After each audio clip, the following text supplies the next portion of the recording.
Favelonato anaty tso ilay fanatelan fahandovila ilany tsaora hatsizay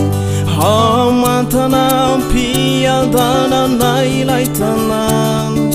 maninioa efa hatsinyala aononinonino nananteny fa iaina sofinary tsaora hatsizay amilay paradisa feno arena seseye raha tonga ny andro iray zao mino fandefa izay rehefa tonga izay orizay ka itoetra eo ankavanan'ilay ray ka hoany aratsizay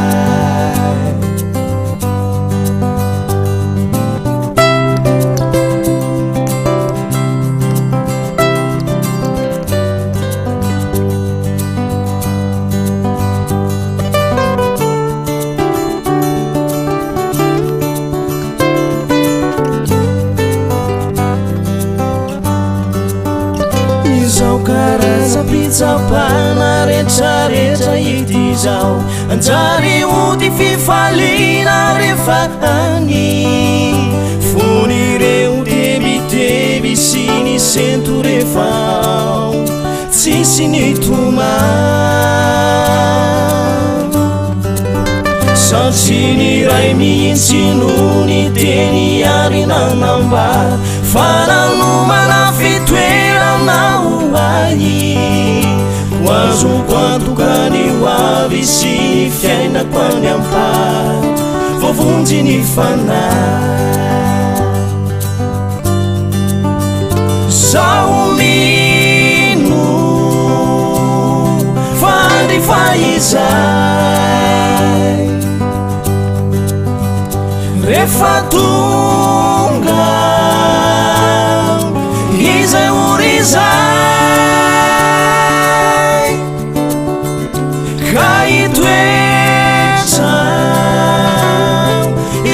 vanan'ilay ray ka hoany aratsizay zao mino fandefa izay rehefa tonga izay orizay ka itoetra eo ankavanan'ilay ray ka hoany aratsizay ka hoany aratsizay ka